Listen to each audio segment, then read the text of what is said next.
There you go, friends. Hi.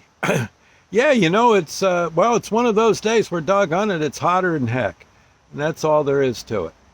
And most of the day I was in actually the dairy cooler at the supermarket I work at. Yes.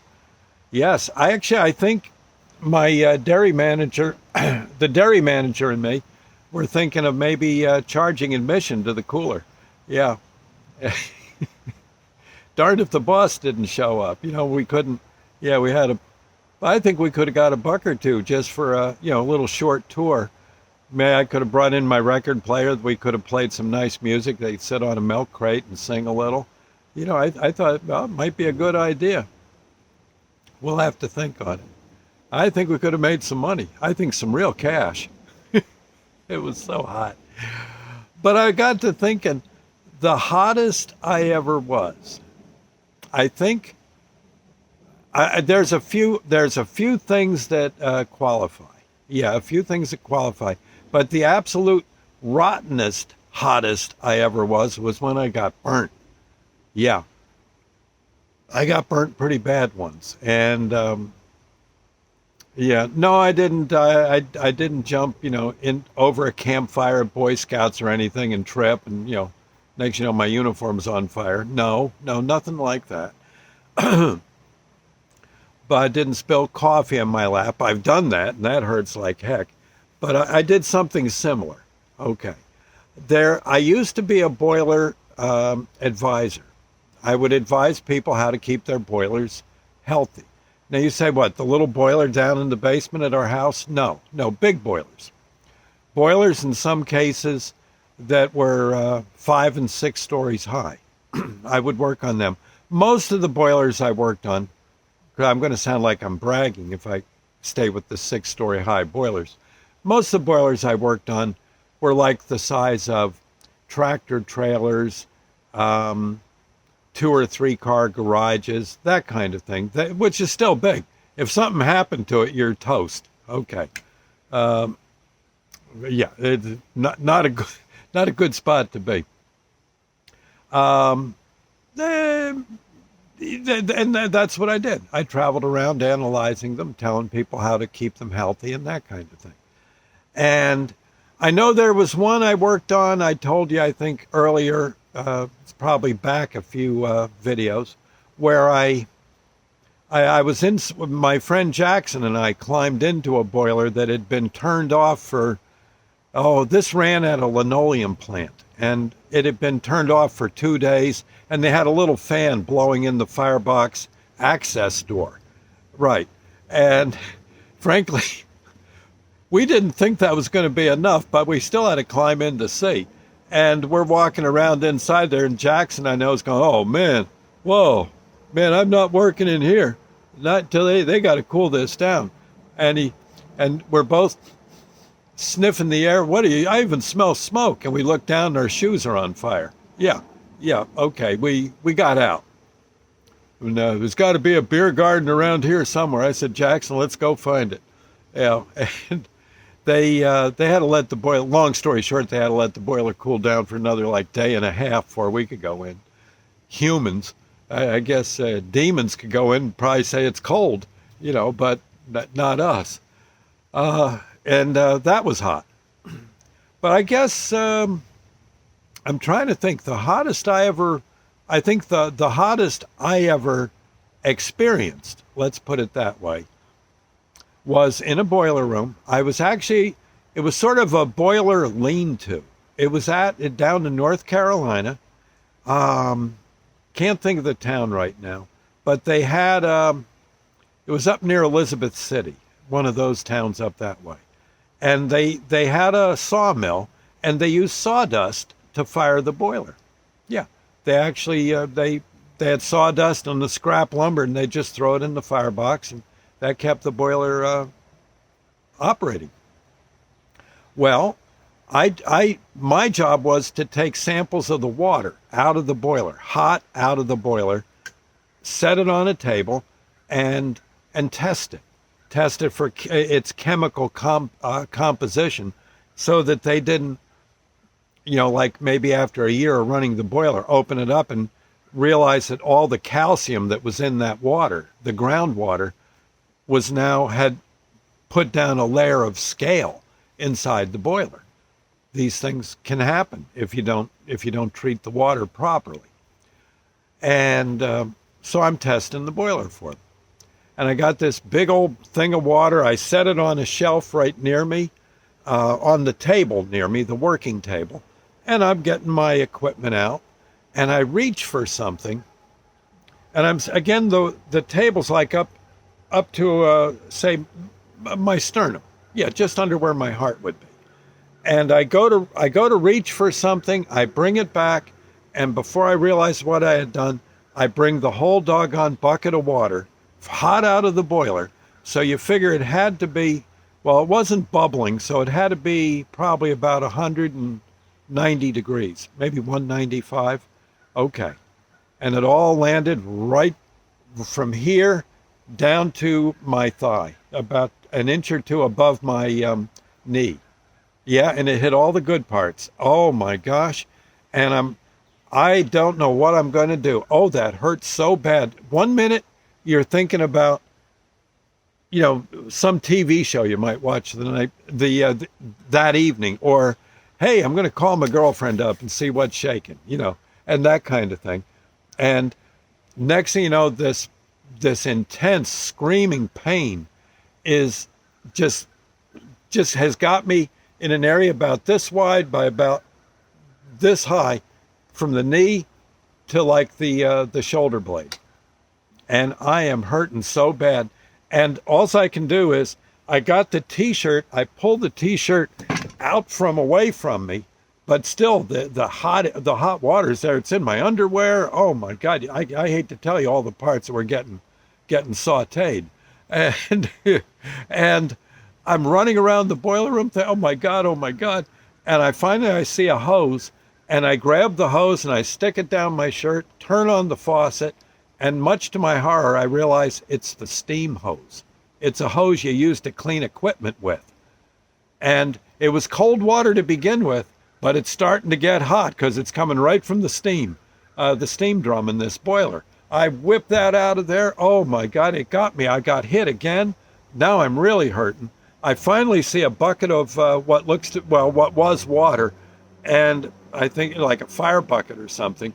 I grab it and pour it right down my shirt, and I go, oh God, and I lift my shirt just to look, and my shirt's stuck to my skin, and I said, this hurts so bad,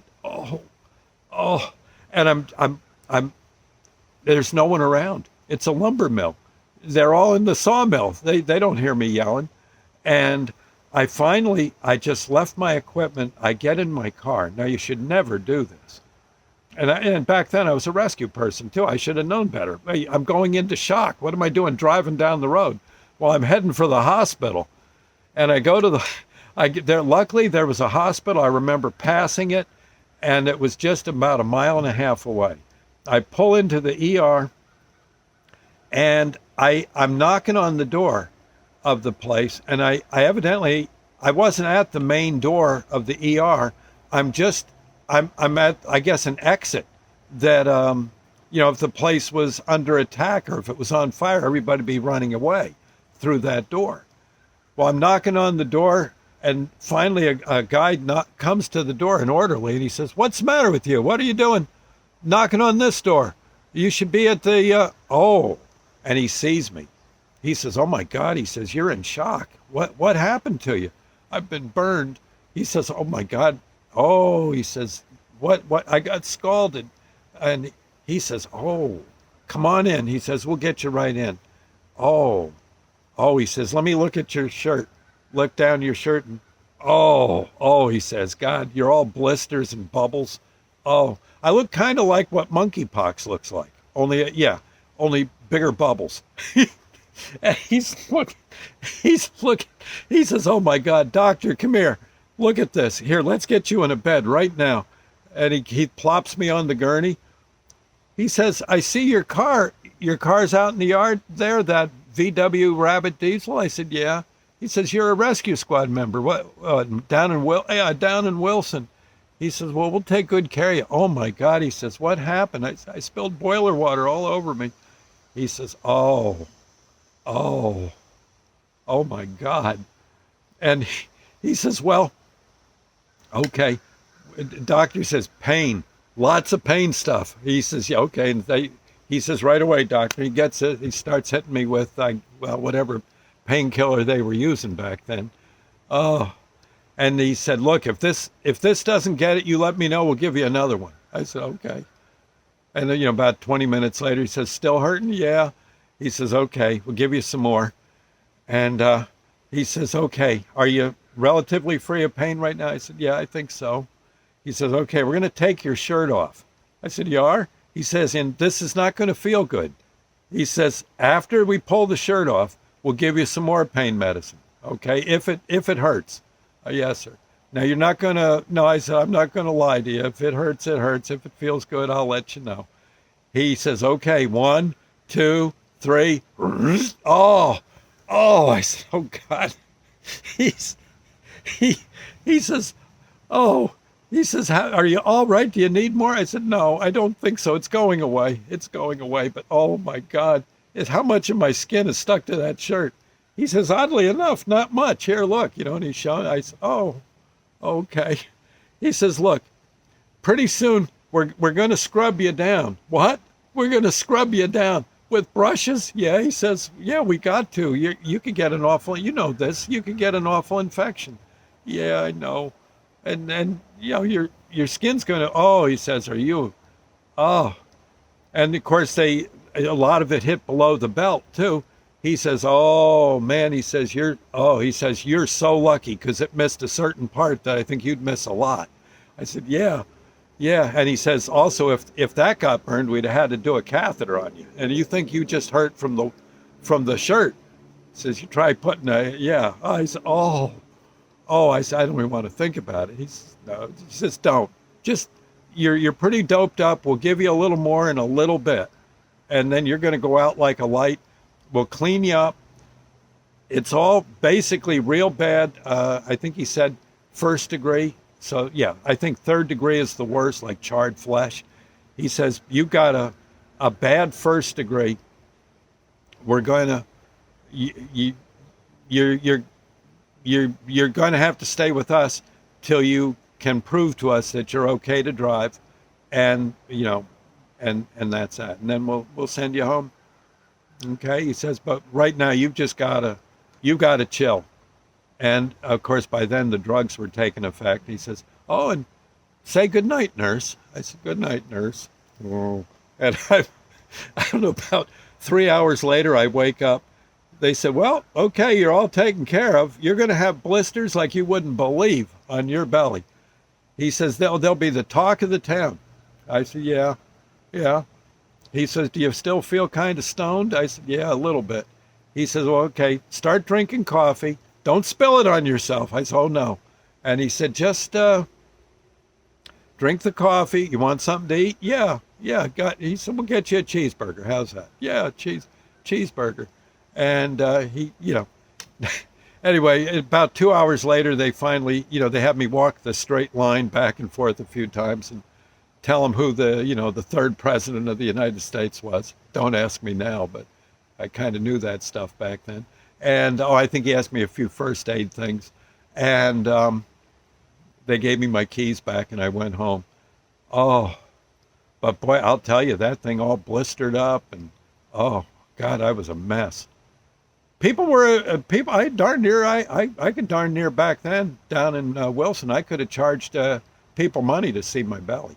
It was that bad. Yep, it was that bad. People would look at it and go, all the guys at the squad had to see it. And they whoa, man, that's bad. Doggone it. Hey, for a Yankee, though, you really took the pain, didn't you? I said, God, what else could I do? Yeah, I guess. Man, woo. It was just funny. After a while, it was kind of, I was showing people my belly all over town. It was great. Yeah. But in any case, my advice to you, if you got boiling water in a pitcher, on a table and you're sitting at the table, please back off a bit. Okay, take a little advice. And I guess that's probably the hottest I ever was, at least in one point. I'll think of some other points where I was hot all over. Okay. it's, it's it ain't life something? I know, ain't it something? I'm telling you. Anyway, I'll see you later, friends. I hope you have never had to get that hot. Okay? I hope not. I'll see you later. And, well, like I said, luckily for me, yeah, you wouldn't know it even happened. But everything grew back like it should. Anyway, I'll see you later. Bye-bye. God bless.